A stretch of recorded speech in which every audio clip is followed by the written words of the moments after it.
अस्सलाम वालेकुम, नमस्ते, सत श्री अकाल, हेलो एवरीवन। स्वागत है आपका हमारे YouTube चैनल पर। आज मैं आपको सुनाने जा रही हूँ दो कहानियाँ। पहली कहानी है खूनी खजाना और दूसरी कहानी है भयानक रात। तो आइए सुनते हैं पहली कहानी। तीनों दोस्त नक्शा सामने मेज पर रखे सर जोड़े परेशान बैठे थे। अली और हैदर जिद कर रहे थे कि नक्शे की तलाश में निकलना चाहिए, जबकि उस्मान लगातार उन्हें समझा रहा था कि नक्शे तक पहुंचने से पहले ही मौत उन्हें उचक ले जाएगी। लेकिन दोनों दोस्तों की जिद अपनी जगह बरकरार थी। वो इस मौके को गंवाना नहीं चाहते थे, जबकि न जाने क्यों उस्मान ऐसी बातें कर रहा था जिससे उनके हौसले पस्त हो रहे थे। यार, मैंने खुद पता लगवाया है, ये खजाना जिस गार के अंदर है इससे पहले एक घने जंगल से गुजरना पड़ता है। उस्मान ने उन्हें बताया। उस जंगल की तरफ जो भी गया है आज तक वापस नहीं आया, क्योंकि सुनने में आया है कि उस जंगल में आदमखोर रहते हैं। यही नहीं, कुछ लोगों से तो ये भी सुनने में आया है कि वहाँ जिन भूतों का बसेरा है। तुम्हें पता होना चाहिए कि खजानों की हिफाजत हमेशा नाग करते हैं। अगर हम उन बलाओं से बच भी गए तो उन नागों से कैसे बचेंगे? तुम्हारी बातें सुनकर ऐसा लग रहा है जैसे तुम हमारी दादी हो और हमें जिन भूतों की कोई कहानी सुना रहे हो। अली बोला, ऐसी बातें करके तुम साबित क्या करना चाहते हो? कहीं ऐसा तो नहीं कि हमें धोखा देकर तुम अकेले सारा खजाना हड़प करना चाहते हो? अली की बात सुनकर हैदर ने खा जाने वाली सवालिया नजरों से उस्मान को घूरा तो उस्मान का मन चाहा कि दोनों का सर फोड़ डाले। वाह, क्या बात की है, उस्मान ने होठ भींचकर कहा। तो तुम लोग ये समझ रहे हो कि मैं तुम्हारे साथ झूठ बोल रहा हूं? देखो उस्मान, हैदर ने कहा, हम लोग एक साथ होकर जाएंगे तो कोई आत्मा, बुरी आत्मा या जिन भूत या फिर नाग हमारा बाल भी बाका नहीं कर पाएगा। और अगर कुछ सामने आ भी गया तो ये हथियार किस दिन काम आएंगे? हम अपने साथ अपनी हिफाजत की खातिर आखिर कुछ ना कुछ तो ले ही जाएंगे ना। हम लोग हर हालत में खजाना हासिल करके लाएंगे और साबित करेंगे कि हम बहादुर लोग हैं, जिन्होंने जान जोखिम में डालकर वो खजाना हासिल किया है। और वैसे भी इंसान बहुत बहादुर चीज़ है, जिन भूत समेत हर चीज़ को अपना बंदी बनाने की शक्तियाँ रखता है। वो लोग और होते हैं, उस्मान बेचारगी से बोला। हम लोग अपनी किस्मत नहीं बदल पा रहे हैं, हर चीज को अपना बंदी कैसे बनाएंगे? किस्मत बदलने का वक्त अब आ चुका है मेरे भाई, अली ने लुकमा दिया।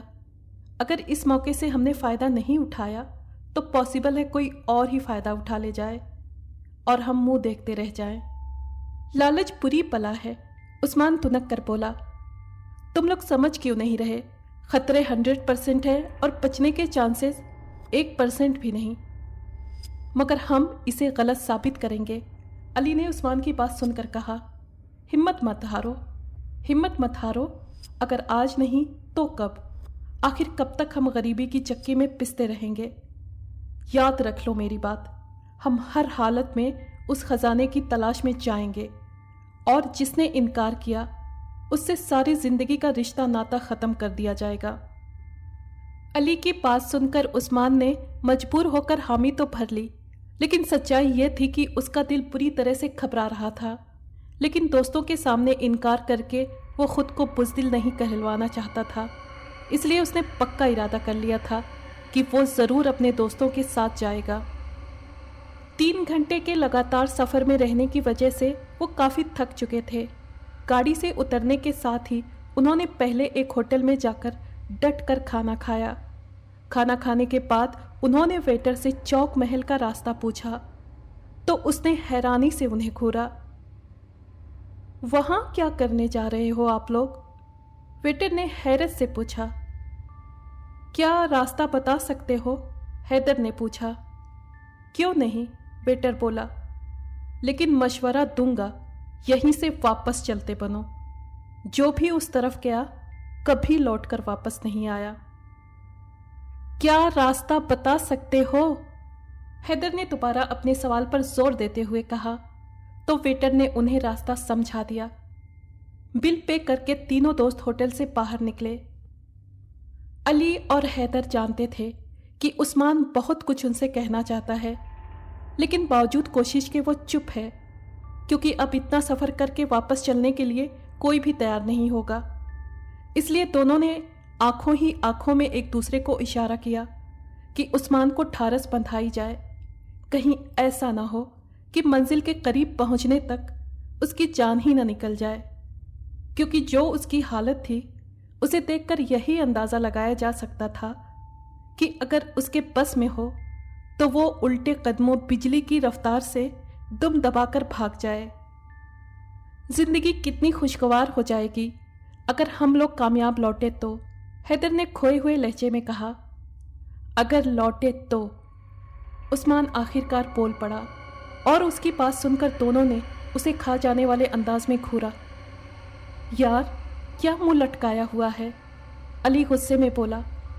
इससे तो बेहतर है कि तुम न ही हमारा साथ दो, बजाय हमारी ठारस बंधाने के हमें उल्टा डराने की कोशिश में लगे हुए हो। जवाब में उस्मान ने चुप साध ली। जल्द ही वो एक घने जंगल के सामने पहुंच गए। जंगल दूर से ही बड़ा अजीब दिखाई दे रहा था। उसको देखकर डर की एक ठंडी लहर तीनों के जिस्मों में दौड़ गई, लेकिन तीनों ने अपनी हालत एक दूसरे से छुपा ली। जंगल के अंदर खूब अंधेरा दिखाई दे रहा था। हालांकि दिन का वक्त था, यूं लग रहा था जैसे सूरज की किरणें जंगल के अंदर पहुंच ही नहीं पा रहीं। तीनों के दिल की धड़कनें बढ़ने लगी थीं। हमारी मंजिल हमसे कुछ फासले पर है, उस्मान बोला तो दोनों ने हैरत से उसे घूरा। यहाँ खड़े होकर सोचने का कोई फायदा नहीं, जब यहाँ तक आ ही गए हैं तो अब आगे बढ़ो। थैंक यू, अली ने उस्मान के गले लगकर कहा। तुम लोग मेरे लिए भाइयों की तरह हो, तुम्हें मुसीबत में अकेला नहीं छोड़ सकता।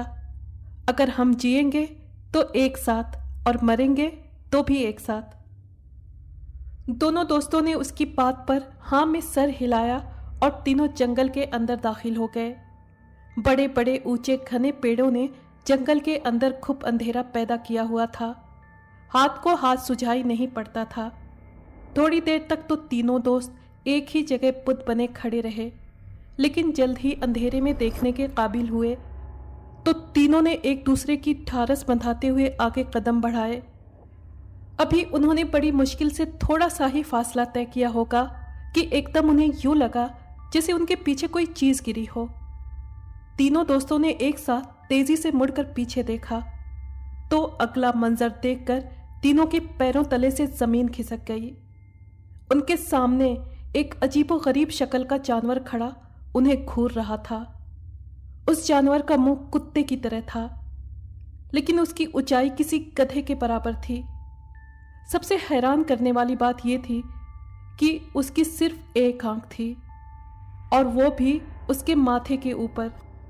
उसकी आंख आम जानवरों की आंख से 2 गुना बड़ी थी। उसकी जबान कुत्ते की तरह मुंह से बाहर निकली हुई थी और उससे लगातार राल टपक रही थी। वो जानवर खा जाने वाली आंखों से उन्हें घूर रहा था।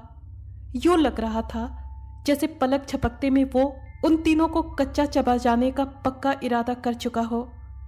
उसकी खूनख्वार और चुभती नजरों का मतलब तीनों दोस्त अच्छी तरह से समझ चुके थे।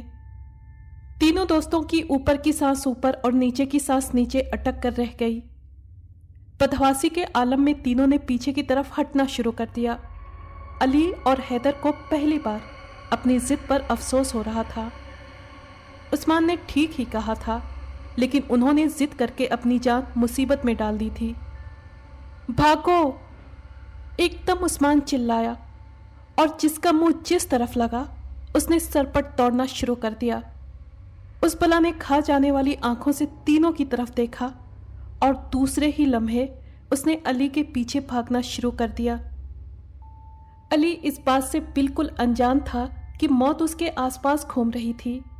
वो लगातार भागे जा रहा था। उसका पूरा जिस्म पसीने में शराबोर हो चुका था। वो जल्द से जल्द इस खूनी जंगल से बाहर निकल जाना चाहता था।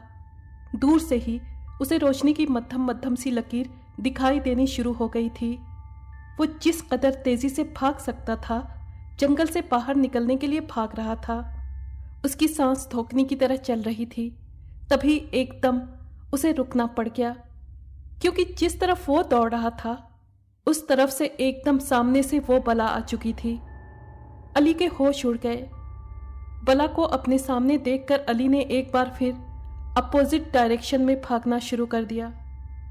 उसका दिल चाह रहा था कि बेबसी और बेचारगी की वजह से जोर जोर से चिल्ला चिल्ला कर मदद मांगे, लेकिन वो जानता था कि दूर दूर तक उसकी मदद करने वाला कोई भी नहीं था। उसके दोस्त भी न जाने उसे छोड़कर कहाँ 9-2-11 हो चुके थे।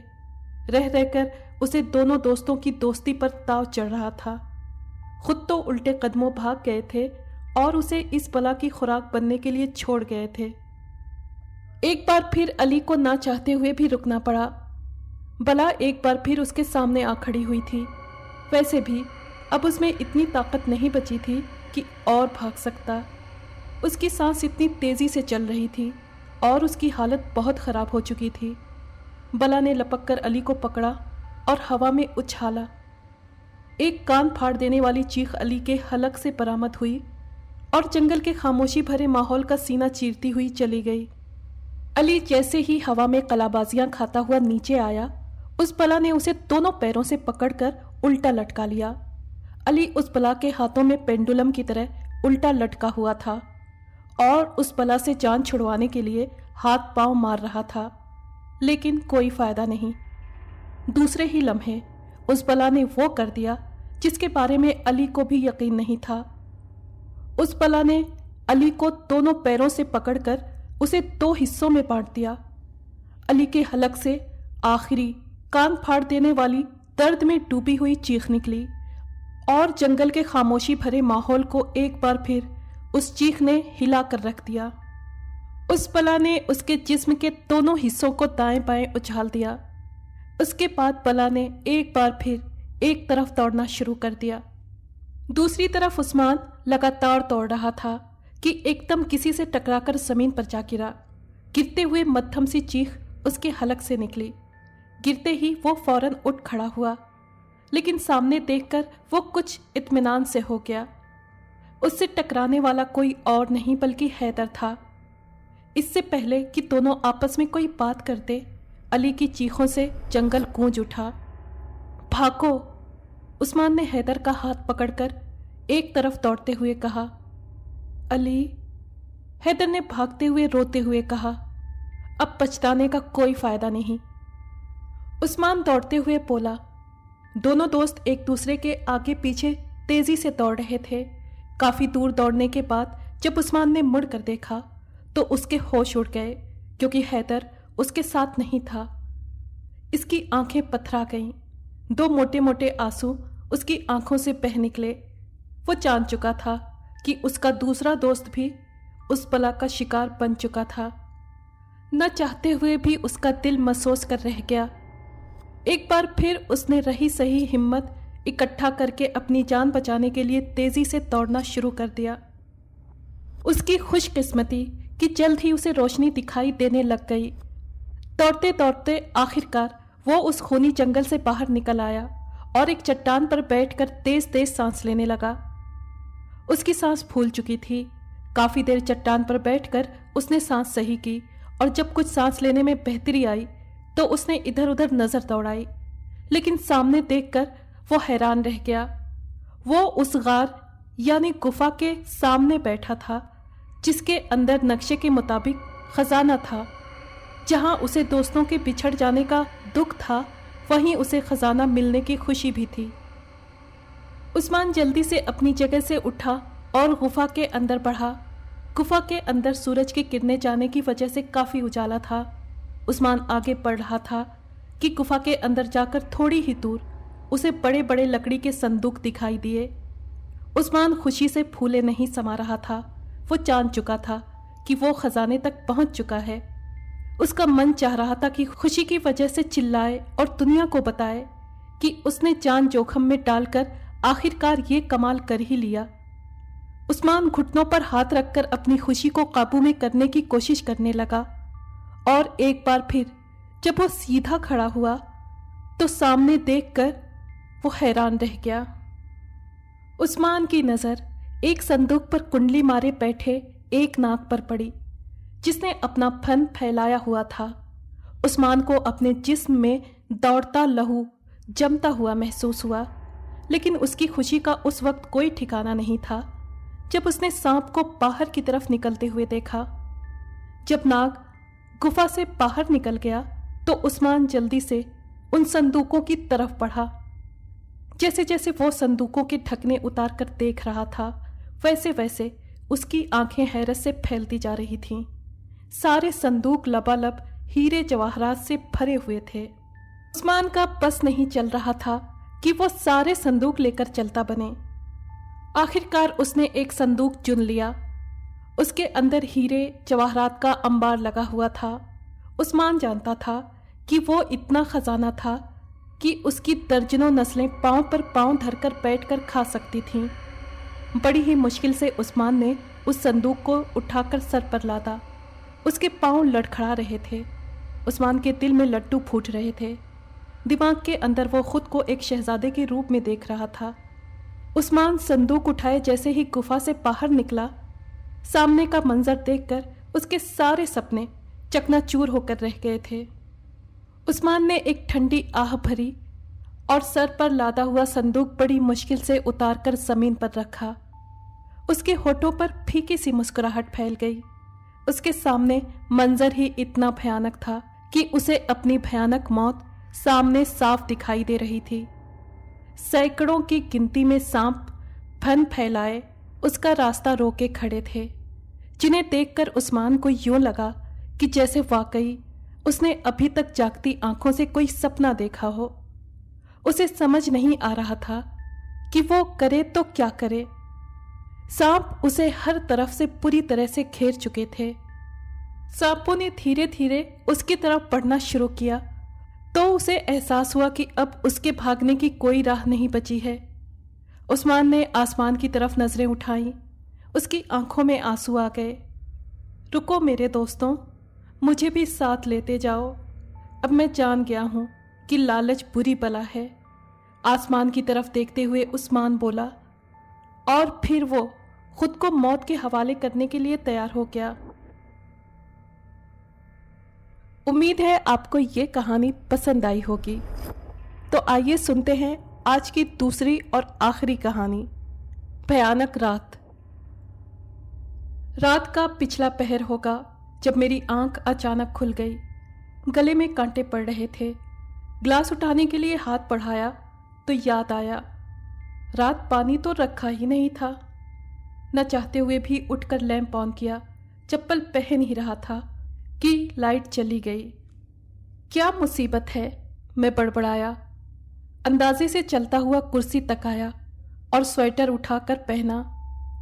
یہ رات تو پچھلی کئی راتوں سے زیادہ ٹھنڈی ہے، میں نے دل میں سوچا اور سیڑھیاں اتر کر کچن میں آ گیا۔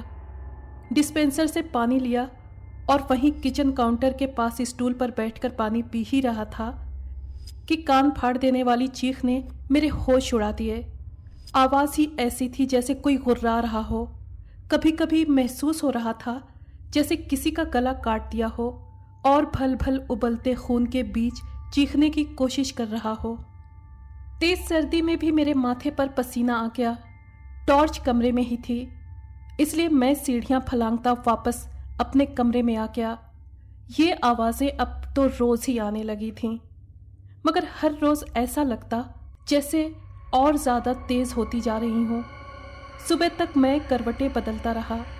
صبح کا اجالا پھیلا تو آنکھ لگ گئی۔ پتہ نہیں کب تک سوتا رہتا اگر رافعہ آ کر مجھے نہ اٹھاتی۔ رات میرے چھوٹے سالے صاحب کی شادی کے سلسلے میں سسرال میں ڈھولکی تھی۔ رافعہ اور بچے وہیں رک گئے تھے، مگر میں گھر واپس آ گیا، حالانکہ رافعہ کا موڈ خراب بھی ہوا تھا۔ ارحم، کل چھٹی ہے، آپ بھی یہیں رک جائیے نا، وہ بلال کو سلاتے ہوئے بولی۔ نہیں یار، تمہیں پتہ تو ہے مجھے اپنے بستر کے علاوہ کہیں نیند نہیں آتی۔ میں نے اپنا موبائل فون اور گاڑی کی چابیاں اٹھاتے ہوئے جواب دیا اور خدا حافظ کہہ کر گھر سے باہر نکل آیا۔ رات تو جیسے تیسے گزر گئی تھی۔ صبح میں نے رافعہ کو کچھ نہیں بتایا، وہ ویسے بھی جلدی میں تھی۔ अपने और बिलाल के कपड़े बैग में रखकर मुझे रात मेहंदी में जल्दी आने का कहकर चली गई। साइड टेबल से खड़ी उठाकर देखी तो 1:30 बज रहे थे। मैं बिस्तर से निकला और मुंह हाथ धोकर किचन में आया तो राफिया ने मेज पर मेरा खाना गर्म करके रखा हुआ था। खाने से फ्री होकर 1 कप गर्म कॉफ़ी बनाई और अखबार लेकर बैठ गया। आज मेरा इरादा था कि एस्टेट एजेंट से मिलकर घर को बेचने की बात करूं। दरअसल इस चीखों पुकार ने हम दोनों को ही डरा कर रख दिया था। आस पड़ोस में इतना मेल जोल तो था नहीं, क्योंकि हमें यहाँ आए हुए 1-1.5 महीना ही हुआ था और मैं वैसे भी नहीं चाहता था कि ये बात फैले। घर की कीमत गिर जाती, जो मैं नहीं चाहता था। फ्रेश होकर मैंने राफिया को फ़ोन करके बता दिया कि मैं काम से निकल रहा हूँ। उसने फिर याद दिलाया कि रात वक्त पर पहुँच जाइएगा। बेफिक्र रहो, मैं 8 बजे तक आ जाऊँगा। एस्टेट एजेंट से मुलाकात काफ़ी अच्छी रही। उसके पास एक पार्टी थी जो इसी इलाके में घर खरीदना चाहती थी जहाँ मेरा घर था। शाम में उन लोगों को घर लाने की बात तय हो गई और यूं मैं हल्का फुल्का होकर घर वापस आ गया। साले साहब की शादी अच्छे से हो गई और राफिया और बिलाल घर वापस आ गए। आधी रात का वक्त होगा जब हम दोनों मियाँ बीवी की आंखें एक साथ खुल गई। कमरा इस कदर ठंडा हो रहा था कि कंबल ओढ़ने के बावजूद पैरों में खून जमता महसूस हो रहा था। यार राफिया, मुझे मोजे निकाल दो प्लीज़। पैरों में ठंड लगती है तो सर में दर्द शुरू हो जाता है, मैंने राफिया को बिस्तर पर बैठे देखकर कहा। अभी वो अलमारी के करीब ही गई थी कि फिर से वही डरावनी चीखों का सिलसिला शुरू हो गया। अरहम प्लीज़ कुछ करिए, इन आवाज़ों ने तो जीना मुश्किल कर दिया है। वो बाकायदा कपकपा रही थी। बात कर ली है मैंने, जल्द ही ये घर बिक जाएगा, मैंने उसको कांधे से थाम कर कहा। पता नहीं मोहल्ले वाले भी कैसे हैं, किसी को फर्क ही नहीं पड़ता इन आवाज़ों से। ये तो तुम सही कह रही हो। ये कहकर मैंने खिड़की से पर्दा सरकाया तो मेरी ऊपर की सांस ऊपर और नीचे की नीचे रह गई। हमारे लॉन में मौजूद जामुन के पेड़ पर किसी की लाश लटक रही थी। ये मंजर इतना भयानक था कि मैं मर्द होकर भी लरज़ उठा। राफिया बिलाल को सीने से लगाए रो रही थी। ज़रूर उसने भी ये डरावना मंजर देख लिया था। मैंने छठ पर्दे बराबर कर दिए और स्विच बोर्ड की तरफ लपक कर लाइट जलाने के लिए बढ़ा ही था कि हमारे कमरे के दरवाजे को किसी ने धड़धड़ाना शुरू कर दिया। हम दोनों ने एक दूसरे की तरफ देखा। मेन डोर के बाद सीढ़ियाँ और फिर लाउंज पार करने के बाद हमारा कमरा था। यहाँ तक कोई कैसे पहुँच गया? इस ख्याल ने रीढ़ की हड्डी में सनसनी सी भर दी। मैं कंफ्यूजन में ही था कि क्या करूं कि राफिया की लरसती हुई आवाज़ आई, अरहम खुदा के लिए दरवाज़ा मत खोलिए और पुलिस को फ़ोन करिए। ये कहकर वो तेज़ आवाज़ में दुआ पढ़ने लगी। मैंने तेज़ी से फ़ोन उठाया और इलाके के थाने का नंबर डायल करने लगा। अब दरवाजे का पीटना तो बंद हो गया था, मगर साफ लग रहा था जैसे नीचे घर में कई लोग चल फिर रहे हों। कुछ देर खामोशी रही, फिर डोरबेल बजने लगी। अब तो राफिया ने हिचकियों के साथ रोना भी शुरू कर दिया था। बिलाल भी इस हंगामे में जाग गया और वो भी मुंह बिसोर कर रो रहा था। राफिया, तुम दरवाज़ा अंदर से बंद कर लो, मैं जाकर देखता हूँ। नहीं, आप कहीं नहीं जाएंगे। उसने लपक कर मेरा बाजू पकड़ लिया। डोरबेल अब भी बज रही थी। इतनी देर में बिस्तर पर पड़े मेरे सेल फोन पर अनजाना नंबर जगमगाने लगा। अच्छा, फ़ोन तो उठाने दो। दूसरी तरफ एसएचओ साहब थे। अरहम साहब, इतनी देर से हम बेल बजा रहे हैं, आप कहाँ हैं? जी जी जी सर, मैं अभी आया। मैंने राफिया को तसल्ली दी और जाकर दरवाज़ा खोल दिया। अरहम साहब, घर आपका अंदर से बंद था, आपने ही खोला, यानी कोई और अंदर नहीं आया, और जिस लाश का आपने जिक्र किया वो भी वहाँ नहीं। पड़ोस के घर में तो कोई भी नहीं। चौकीदार ने बताया कि उसने कोई आवाज़ नहीं सुनी, हालांकि वो सोने से पहले घर के चारों तरफ चक्कर लगा रहा था। बहरहाल हम अब चलते हैं। کوئی خاص بات محسوس کریے تو یہ میرا ذاتی نمبر ہے، پلیز کال می۔ میں نے پولیس والوں سے ہاتھ ملایا اور دروازہ بند کر کے اندر آنے کے لیے پلٹا تو نظر جامن کے پیڑ پر پڑی۔ اس کے پتے چاندنی میں چمک رہے تھے۔ صبح میں نے رافیہ اور بلال کو اپنے پیرنٹس کے گھر ڈراپ کیا کیونکہ میں اب اس گھر میں ایک لمحہ بھی نہیں گزارنا چاہتا تھا۔ جو کچھ رات ہوا وہ وہم نہیں تھا، اور مجھے اور رافیہ کو ایک ہی وقت میں ایک سا وہم کیسے ہو سکتا ہے؟ کچھ تو ایب نارمل ہے، مگر میں یہ سب سوچنا نہیں چاہتا تھا۔ واپسی پر اسٹیٹ ایجنٹ کے پاس گیا اور پارٹی کو آج ہی لانے کا کہہ کر گھر آیا تاکہ ضروری سامان سمیٹ کر امی کے گھر پہنچا دوں۔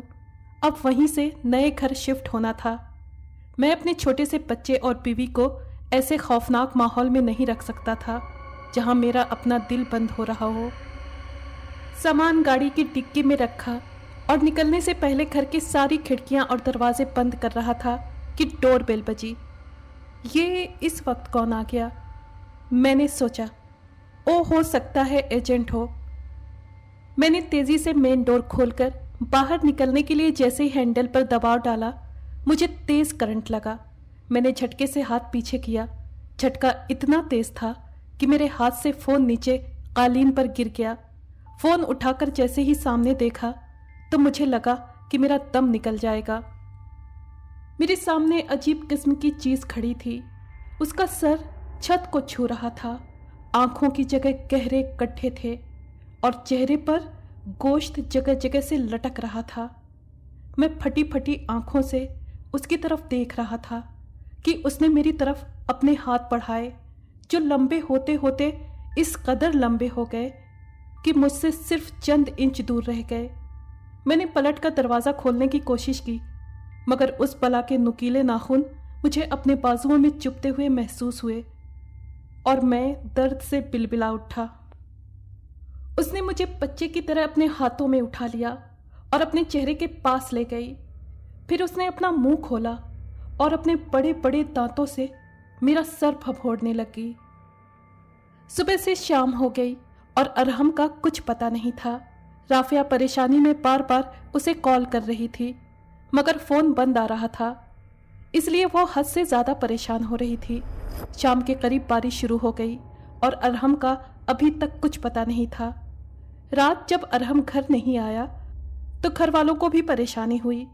رافیہ نے اپنے گھر والوں کو بھی ارحم کے لاپتہ ہونے کے بارے میں بتا دیا، تو اس کے بھائی فوراً رافیہ اور ارحم کے گھر کی طرف روانہ ہو گئے۔ وہاں جا کر تو عجیب و غریب سچویشن دیکھنے کو ملی۔ مین گیٹ بند تھا، جس کو پھلانگ کر وہ اندر گئے تو گاڑی پورچ میں کھڑی تھی۔ کچھ بیگز ڈگی میں رکھے تھے اور 2 ہینڈ کیری باہر پڑے بھیگ رہے تھے۔ گاڑی کے اگنیشن میں بھی چابی لگی تھی۔ انٹرنس ڈور کھلا تھا اور ارحم کا کچھ پتہ نہیں تھا۔ رات میں تو وہ واپس آ گئے، مگر صبح رافیہ کو اور ارحم کے پاپا کو لے کر سیدھے تھانے گئے اور پولیس کے ساتھ گھر آئے۔ رافیہ کی تو حالت بہت بری ہو رہی تھی۔ پہلے تو وہ گھر کے اندر جا ہی نہیں رہی تھی، مگر ارحم کے پاپا کے سمجھانے پر اندر چلی گئی۔ سب کچھ ویسا ہی تھا جیسے چھوڑ کر گئی تھی، سوائے فرش پر بکھرے موبائل فون کے ٹکڑوں کے، جو لاؤنج میں ہی ہر طرف بکھرے ہوئے تھے۔ پولیس انویسٹیگیشن کر رہی تھی، مگر یہ سمجھ سے باہر تھا کہ ارحم کہاں غائب ہو گیا اور فون اتنے ٹکڑے میں کیسے پٹ گیا۔ ایسا محسوس ہوتا تھا جیسے کسی نے ہتھوڑے سے چوٹ لگا کر فون کو چکنا چور کیا ہے۔ سچویشن بے حد گمبھیر تھی۔ ایک جیتا جاگتا انسان کہاں چلا گیا، سب حیران تھے۔ آس پڑوس سے بھی پوچھ تاچھ کی گئی، مگر کسی کو کچھ پتہ نہیں تھا۔ رافیہ کا رو رو کر برا حال تھا۔ ارحم کی مما پر تو بے ہوشی کے دورے پڑ رہے تھے۔ ہنستا پستا خاندان ایک دم ہی جیسے کسی بری نظر کا شکار ہو گیا تھا۔ ارحم کو لاپتہ ہوئے 8 دن گزر چکے تھے جب ارحم کے پاپا کے نمبر پر تھانے سے کال آئی، بڑے صاحب آپ ذرا تھانے آ جائیے اور پاسبل ہو تو اکیلے مت آئیے، ساتھ کسی کو لیتے آئیے۔ رافیہ نے سنا تو وہ ضد کرنے لگی کہ میں بھی جاؤں گی۔ بیٹا تم اپنی ساس کے پاس رکو، تمہاری اپنی حالت کہاں اس قابل ہے؟ رافعہ کے سسر نے اس کو نرمی سے سمجھایا، حالانکہ ان کا اپنا دل پتے کی طرح لرز رہا تھا۔ محسوس ہو رہا تھا کہ کچھ برا ہو گیا ہے ان کے بیٹے کے ساتھ۔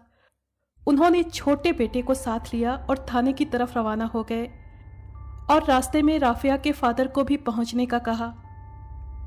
تھانے دار صاحب نے ان کے تھانے پہنچتے ہی انہیں اپنے پیچھے آنے کا کہا اور گاڑی میں بیٹھ کر ارحم کے گھر کی طرف روانہ ہو گئے۔